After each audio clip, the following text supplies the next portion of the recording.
Shalom Bapak Ibu sekalian, senang sekali dapat menyapa Bapak Ibu, saudara kasih dalam Tuhan. Saya percaya kita semua tetap dalam semangat Tuhan, semangat yang dari Tuhan berikan karena anugerah dalam Tuhan kita Yesus Kristus. Bapak Ibu saudara kasih dalam Tuhan, banyak penelitian membuktikan bahwa keberhasilan seseorang bukan hanya karena dia memiliki kecerdasan intelektual yang tinggi, bukan hanya karena IQ.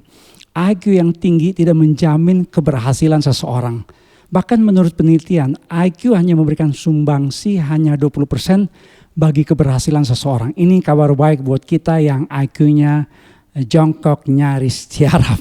Saudara, penelitian memperlihatkan bahwa orang dipecat 85% di tempat pekerjaan disebabkan oleh karakter yang buruk. Saya suka mengatakan begini, kalau seorang pekerja pecahin gelas di kantor, tidak jadi masalah. Karena gelas di kantor dapatnya dari hasil undian berhadiah di Superindo. Tetapi kalau uang di kantor tidak dapat dipertanggungjawabkan oleh seorang karyawan di bagian keuangan, karena lenyap begitu saja, hilang begitu saja, maka tidak berapa lama si karyawan tersebut juga akan lenyap dari peredaran di kantor tanpa pesangon. Apa yang dimaksud dengan karakter? Menurut Kamus Besar Bahasa Indonesia, karakter adalah sifat-sifat kejiwaan, akhlak atau budi pekerti yang dimiliki seseorang yang membedakan dirinya dengan orang lain. Tapi saya senang sekali dengan definisi dari Reverend Derek L. Moody yang berkata karakter adalah seperti apa seorang itu dalam gelap.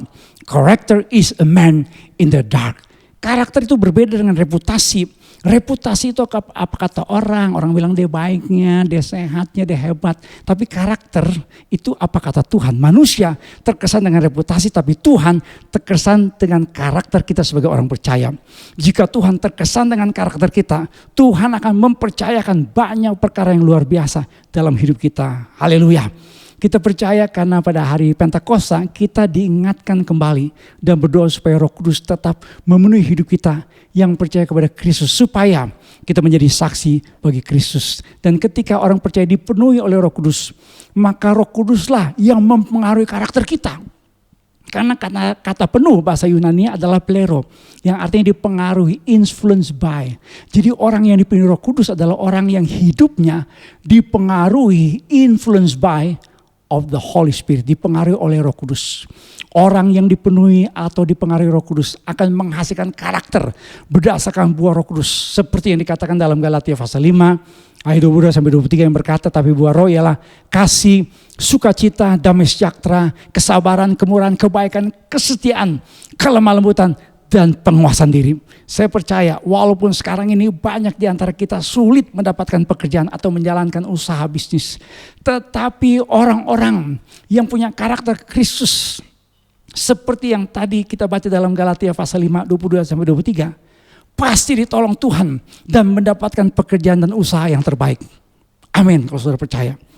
Dalam karakter yang dipimpin Roh Kudus, orang-orang yang dekat dengan kita, keluarga kita, bahkan siapapun yang berjumpa dengan kita akan diberkati melalui kehidupan kita yang menghasilkan buah Roh Kudus.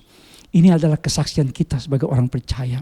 Saudara-saudara kasih dalam Tuhan, pada hari Minggu 7 Juni 2020 melalui channel YouTube GB Ebenezer Official, pada pukul 7.30 jam 10 jam 5 kita akan beribadah bersama-sama disertai dengan perjamuan kudus. Bapak Ibu sekalian, saudara dapat mempersiapkan roti atau anggur perjamuan kudus. Jika di rumah kita tidak tersedia roti, dapat juga pakai yang namanya pengganti roti dengan biskuit atau crackers. Kalau nggak ada anggur, kita juga dapat mengganti dengan sirup atau air teh. Kita dimanapun berada, pasti akan mengalami kehadiran Tuhan dalam perjamuan kudus pada hari Minggu mendatang ini. Dan puji Tuhan, kita selalu mengalami lawatan Tuhan tiap kali kita beribadah. Untuk anak-anak, EHK diadakan pada pukul 9 pagi dan ibadah MP Youth, Master Plan Youth akan bergabung dengan ibadah umum. Jadi Bapak Ibu sekalian, mari kita berdoa untuk rencana pemerintah kita melaksanakan satu era yang disebut dengan era new normal. Ini selalu kita dengar saat ini. Tapi sebagai orang percaya, mari kita dukung keputusan pemerintah kita dan terus doakan supaya kita pun ketika beribadah di gedung gereja bersama-sama dalam era new normal tetap mengikuti protokol, aturan yang ditetapkan oleh pemerintah kita sehingga semuanya mendatangkan kebaikan bagi kita semua dan kemuliaan bagi nama Tuhan kita, Yesus Kristus. Bapak Ibu sekalian, saya percaya Tuhan memberkati kita apapun kondisi yang kita alami. Saya berdoa supaya kita tetap sehat dan tetap dalam anugerah Tuhan yang luar biasa. Tuhan memberkati. Shalom.